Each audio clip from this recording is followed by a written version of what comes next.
I honestly know that this is going to be an interesting episode because I'm featuring women from like 3 distinctly far apart age groups in the entire episode. And that in and of itself should probably give you a pretty good idea of what it is that I'm talking about.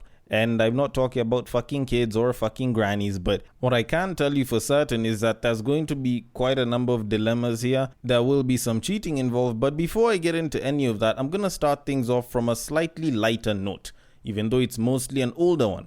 Now, there is a 19-year-old student who has made his relationship with his girlfriend or lady friend, if I can call her that, very official by proposing to her. Now, normally this isn't too big of an issue, besides the fact that he's 19, except that the lady in question is 76 years old. Yes, I kid you the fuck not. She is 76 years old. And if you're looking for a catch, I'll just give it to you right here. She's a billionaire. But that's not important because I know that when I mentioned billionaire in that entire thing, it's like you just automatically thought that this dude is marrying her for the money, which was something that I thought about for a little bit, and I actually concluded that that's not entirely the case. Because unlike the lot of you that would just think that a young boy would just go and marry an old woman for the sake of her money, I like to think of things in a little bit more of an open way. And when I think about the way guys have been talking about how modern women today, the babes that are out in the dating market today are so problematic, they're not that good, they don't behave well, they're not as good as their mothers or their grandmothers, I sit and I think about it for a second, and it actually sort of occurs to me that this guy probably made one of the smartest moves ever. Because instead of looking for a girl that can cook and clean and give him respect the way the women back during his grandmother's time used to give it, he instead opted to just go and get himself a grandma, And when you think about it in the bigger scope of things, don't you think that that's a much better move? Because I think so. And honestly, my thoughts are...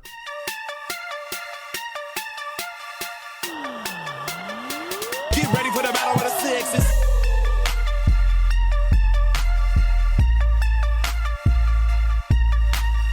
Quite simply, that this man has definitely played the system against the system itself. Like, when you kind of think about it, this guy has made sure that he doesn't have to go through the hassle of trying to look for a good quality, high value sort of babe. Because when you kind of think about it, instead of him having to go and beat through all of these babes for like, I don't know, all of 10, maybe 15 years trying to get himself a good mate, this guy just went straight to the source, went straight to where the respect was left and just picked it up from there and continued on.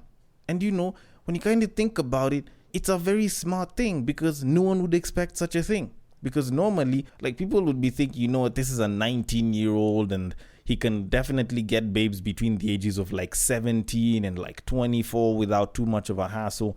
And, he has his run of very, very fine babes, but, maybe there's gilfs around. And don't ask me what the fuck a gilf is. Just know it's probably whatever the hell it is that you think. And when you kind of think about it, he pretty much beat the Matrix in the absolute best way possible. Because there was the red pill, there was the blue pill, and he looked at both of them and he smacked Morpheus and kicked down the door. Like, this in and of itself is beating the game in a way that the game didn't even design for you to beat it. And frankly, for you to think that this guy just wants the woman for her money is very myopic of you, and you all should probably be a little bit more open-minded and accept that this man is probably one of the smartest dudes out there that has ever existed in the dating market. Except for one very little thing. Whenever this guy is hitting it, does she still call him daddy? Like, that's the question that I want to find out. Like, that's more of the question that I want to find out rather than his reasons for going for this babe. But unfortunately, I don't think I'll be able to get the answers to that, not unless if I ask any one of the two of these people. So I am going to leave it at that because I have a podcast that I should have started in a manner that may age like fine wine that probably isn't as old as gold, but still sounds pretty good when I'm on the mic saying it. And it's usually this very simple term that usually starts with, welcome to Breaktime on West Side, your number one Breaktime podcast, coming to you from Nairobi, Kenya. The man on the mic is a man who doesn't believe that love is blind because he believes that there is love at first sight. up until the granny puts on her glasses. He's a man that once believed that bukkake was the Japanese form of martial arts. It is none other than your tall, dark, and mildly handsome man, Sir Denver B. The show is Battle of the Sexes, our weekly love, sex, and relationships show where I get to talk about grannies and relationships. Sometimes I get to talk about relationships themselves and sex. Sometimes I might piss someone off by some of the things that I say, but I usually like to come through with that conclusion that you can agree or disagree with. And I usually welcome your disagreements as well as your feedback, as well as, the appreciation via the social media handles that I usually have in the description. At Breaktime on Westside on Facebook or on IG is where you can hit me up at. The DMs are always open on Twitter. You can slide into my personal DMs, which is at Bagaka the D. Down in the description, you will find my socials as well as the podcast socials where you can reach me. And I'd be more than happy to take your feedback and utilize it if it works to the improvement of the podcast, or, if it contributes to the making of an episode. Now, I will admit there is quite a bit of dilemma hunting that I sort of had to do for this episode because I feel like it's been a while since I did a dilemma situation. For those of y'all that haven't listened to the podcast very long, I used to sort of try and do these things a bit of a while back where I'd sort of look at a dilemma, and I sort of really enjoy dilemmas in relationships because it sort of forces me to think a little bit. And there was one that I found on the Standard newspaper, and it involved a 41-year-old man trying to get married to a 22-year-old girl. I'm going to read this story for you and then we can get into it. So let me start, and I quote, "My name is John. I am 41 years old, living and working in Nairobi. I'd say I'm financially stable, well educated, and well brought up. I'm at that stage in life where I feel I should get married. I developed trust issues after my girlfriend betrayed me by getting intimate with my close friend 6 years ago. About 5 months ago, I met this 22-year-old beautiful woman, who I'm currently dating. I want to marry her, but I fear the age gap of 19 years is too big. I also have an issue with her drinking habit and her regular partying. On several occasions, she's ghosted me during scheduled dates only to later apologize and say her university friends had taken her out. I also suspect she's seeing a younger man, probably her age mate. There's this particular man who usually calls her often when we're together, and when I ask who he is, she says he's a cousin whom she grew up with. I love her to the point of wanting to marry her, but I fear I might regret the decision. What should I do?" End quote. Okay, this is, I guess, in my history of dealing with dilemmas in relationships and dating, probably the easiest dilemma I have ever tried to handle on this podcast, or even in real life, because this shit feels so easy to sort of handle because it just seems very easily sort of set up, and you can kind of just point out what all the issues are. I don't know, maybe it's just because I'm in my 20s and I know how babes who are like 22 would act. But still, even with that, there's still a couple of assumptions that I can make about all of this, which will still probably come out to be particularly true. But anyways, let me just get to trying to sort of sort this one out. Now, first of all, I don't know if this guy fucks his babe. I'm not saying that it's a requirement. I'm not saying that he should have done that. I'm not saying that he doesn't. It's just that by the time you're saying that your girlfriend cheated on you with a close friend of yours, and you said getting intimate, and you didn't say fucking, you didn't say they slept together, you didn't say they screwed, you said the word intimate, it's almost like you're afraid of the term sex. So by all means, it does sort of seem like probably you're very old school and traditional, and maybe you believe in, no sex until marriage or minimal sex until marriage. But all in all, that's an assumption, and I'm probably wrong for that. So I'm going to leave that one aside and just try and get to the meat and potatoes of the entire thing. Now, first of all, if you are a 40-something-year-old man, and I think this is something that even works all the way back to even though you're a teenager, there's a certain amount of respect that your girlfriend is supposed to give you, not because they're supposed to be a life partner or anything, but because they've chosen to commit to you and to you alone. There's something about not honoring an agreement. You guys are supposed to meet up for a date or for dinner, and they're unreachable and they go off for days on end, or even though it's a night, and then they come back and they're like, "Oh, sorry, my phone went out. Oh, my friends took me to go out." There's just something about that just screams disrespect, because if you were supposed to meet up with someone important and you do that, then you've lost their respect. They feel like you don't respect that time, and it is something that even I would say I value quite a bit. But that said, Like, just the mere fact that she doesn't choose to communicate with you, and then on top of that, when the two of you are together, there's a dude that hits her up and she still talks to dude while you're there. Like, that's just blatant disrespect. To be very honest, I'm not saying that your girlfriend picking up the phone to talk to another guy when the two of you are together is a problem, but if this is someone that constantly calls her when the two of you are together, I would sense that there's a bit of an issue. Because, okay, maybe this is just a me thing, but normally whenever I'm with my partner, I will probably put my phone down. Hell, even not with a partner, when I'm with someone that I find important, I usually end up not touching my phone as much, and I usually like to sort of leave it aside. Especially when it's someone that you know is going to call you constantly, the most that I'd probably do is pick up the phone once and sort of leave it aside. Not unless if it's something serious, I'll probably say, you know what, we'll just talk about this a little bit later. But this is some quote-unquote cousin that she grew up with. I don't know. Like, this shit sounds like this shorty is being raw-dogged by a dude, and this dude is disrespectful enough that he'll call her and he'll be like, yo, what are you doing right now? But guess what? This is an assumption. So I might actually be wrong about it, but for the most part, I would like to think that this guy is probably being played, because I do not believe that someone who is of sound mind can decide in 5 months that they want to marry someone who is in their early 20s, and there is nothing that is telling them that, you know what, the fact that she parties a lot, the fact that she drinks a lot should be something to probably deter you from.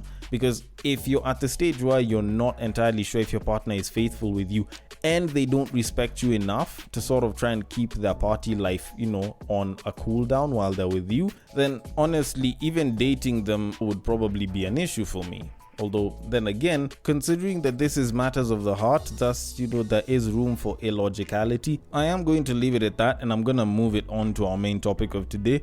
Now, while I was on Quora last week, there was a very interesting post that I found in one of the many different, you know, groupings and forums that Quora has. And it was an interesting cheating story because it involved a bit of revenge cheating and someone feeling a little bit guilty. Now, I am going to read the entire question that's there, and I am going to break it down because I feel like this is something that should definitely be spoken about. Now, the user said, and I quote, "He cheated on me sexually with 2 of his exes. I retaliated by cheating back physically, outer course, with 5 men at different times. We are both done with whatever we did and want to move on. A part of me thinks that he is worse because he led me to this. Another part of me thinks that I did it worse because I had more partners. I guess forgiving ourselves is the part I have to still deal with. What are your thoughts on this?" End quote. Now, when I sort of looked at this for a bit, it did kind of tickle my fancy a little bit because, first of all, what the fuck is outer course? Like, I'm very curious about this shit. Like, I've heard of intercourse and I've heard of discourse, but outer course? That's some new shit to me. But I'm guessing that could be her way of saying cheating. Maybe that's what cheating is. I don't really think I'm gonna Google that shit right now because I do feel like there is something to be said about this. Now, first of all, I feel like there's very, very little context to this entire story because she just mentioned that man's cheated twice and she went and slept with 5 other dudes. Alright, so she was just highlighting that the both of them cheated. But I feel like there's such little context to this story, so it's hard for me to really say whether there's something good that'll come out of this or whether they're still sort of in the woods. Because if I was to sit with them, or if I was to sit with this particular lady, assuming that it's a lady, then I'd probably ask for other follow-up questions. Was it that the husband went and cheated once with one ex and then cheated with another ex at a different time? Did he cheat with them both sort of in like an on and off fashion? Like, how long has it been going on? Is it something that's been going on for a while with one, then it moved to another, or was it 2 of them at the same time? Like, I'd probably be asking some of those questions just to get a bit of extra context. Because, to be very honest, when you look at the idea of guys cheating, it's very important that you take into consideration how much time has been spent there and for how long they've sort of been in communication. Because there might be a case of just the simple physical cheating where it's just sexual variety, but there's the other one where there's some level of emotional attachment that can be there. And with exes, that can actually work pretty well, especially if your, say, previous ex, used to treat you so well, and yet your current partner probably doesn't respect you or doesn't give you the form of emotional satisfaction that your ex used to give you. And that's a particularly interesting thing that most people don't like to talk about. But the assumption that just because both of y'all banged people and you should move on from it is a thing, I think is a little bit misleading, because when you look at cheating in and of itself as a subject, it's not as simple as people sort of make it to be. Like, it's not just I banged this other person, or I've been sleeping with this many people, or I cheated physically versus cheating emotionally. Like, there's actual layers to this entire thing that you sort of need to peel off. And the part where you're kind of treating this like, the both of y'all just banged other people might actually hide the fact that there are instances where this guy might end up going back to the same babes. There might be instances where this guy might go and start sleeping with other women. There's instances where this guy might actually end up leaving you for one of the exes. And all of those things can actually come as a result of you not understanding why the guy cheated. And I guess that's kind of one of the bigger concerns that's out there, because you can say that you guys are done and you're going to move on, but you don't really know if this guy cheated because he was looking for sexual variety, or if there was some sort of emotional spark that he's lost with you that he seems to be getting back with some of these exes. Like, those are questions that I'd probably ask, because stuff like how long they've spent together, was it one then the other with like long stretches of time with each woman? Was it like just a physical thing? Like, you don't really know that. And not unless if you ask the dude, you probably won't. And so that said, I feel like the best way to sort of conceptualize this entire situation is to sort of try and give it some sort of context based on what she said and how she said it, just to sort of make it seem as though, I could sort of understand the picture. So I'll just go and throw in a bunch of assumptions here just to sort of give it a pretty good picture. Now, my assumption is that this woman found out about the two women probably from the guy's phone, that they've been in constant communication and that he slept with the both of them, but that's all she's found out. Not that they've been, trying to rekindle some sort of a romance, or they've been spending extended time periods together. It's literally just the fact that the both of them banged, and she probably saw like 1 or 2 messages about the entire thing from both women. Now, that said, her banging 5 other dudes is an entirely different story, because this wasn't a cheating of her looking for sexual variety, or her looking for some sort of emotional comfort, or even her trying to get back into the dating world, because apparently that's a reason. It is just her choosing to bang other people because her husband banged other people, which is a little bit odd. Like, I've always found revenge cheating to be a little odd, because especially for the babes, because babes are the ones that tend to revenge cheat a lot more. Like, it doesn't really help you guys in the long run, even when you think of the benefits of it. Yes, you can spite the guy, but at the end of the day, you're the one that gets hurt the most, because all you have is just an additional set of bodies besides the fact that you've now cheated on your partner. And there's the whole blame thing that I'll get to in a little bit because of this, because there is something to be said about this. And the other questions that I'd probably ask, which probably didn't figure into the earlier assumption of what happened, is all the guys that this woman banged, were they like co-workers? Were they neighbors? Like, how close were they to this woman? Because now that can present the issue. Kind of the same way I was talking about time with a man, with the woman, I talk more proximity. Was it co-workers? Was it friends? Was it random guys? Was it someone that she interacted with when she was at the supermarket, on the line, or at some certain place? Like, those are questions that I'd probably want to ask, because now for this babe, if you are looking at the idea of her banging all of these different dudes, we don't know if she had any sort of emotional connection with any of them, because those do tend to actually occur from time to time. Although, granted, when you look at a woman sleeping with multiple guys, the idea that she's falling in love with at least one of those guys is probably off the table. So I'd like to think that it's fairly slim in terms of chances that she ended up falling for this guy. So the bigger question is the proximity. Was it a co-worker? Were they friends? Were they neighbors? And so on and so forth. But more about that though, like, the idea of revenge cheating is actually sort of a bit of a bad one, because you don't cheat for your pleasure, you're cheating for someone else's spite. So at the end of the day, whatever pleasure you're getting, you're not even entirely enjoying it. Like, you're doing it out of spite, but you'll feel like shit later. Like, you're pretty much going to bang someone because someone else is banging someone, which, when you kind of think about it, is almost like dudes and the body count in a certain sense. Not that the body count is pointless for us guys, but there is sort of something similar to be said about this, because it's not like you're going to go and brag about it with your friends as such, or at least it's not like you'll go and announce it. But at the same time, even though most people or anyone doesn't even know about this, at the end of the day, you have it in your back pocket and you sort of pride yourself on it, but its use isn't entirely all that high.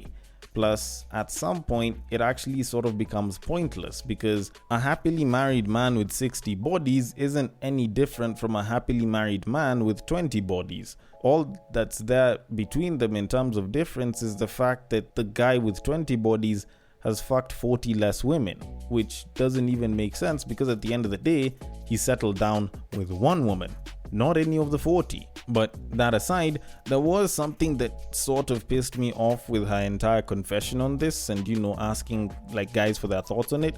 And it was the part where she was talking about, a part of me thinks that he's worse because he led me to this.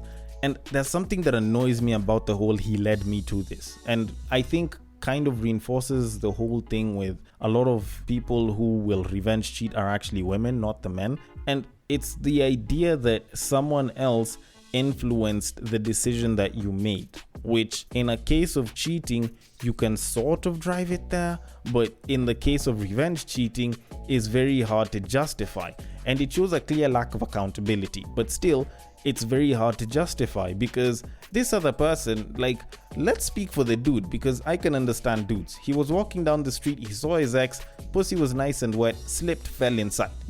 That one's particularly easy to explain. Or he met the ex, they sort of started talking for a bit, they felt like they had rekindled something, they sort of sought to just meet up and discuss shit, and eventually they ended up shagging. He can say that she sort of led me to it, or we had our conversations, or we had drinks, and one thing led to another and we're doing it. But for you, how exactly do you explain that he led you to it? He didn't tell you to do it. He didn't ask you to shag other people. It was pretty much a case of you looking and saying, you know what, I can do better. And you pretty much went and sought out these dudes, not for the sake of pleasure, but simply just to spite the other person. So if anything, you led you to do it. It's not like he led you to do it. And even though you had to switch the genders, I'd still say the same exact thing. It's not that she led you to do it, you led you to do it.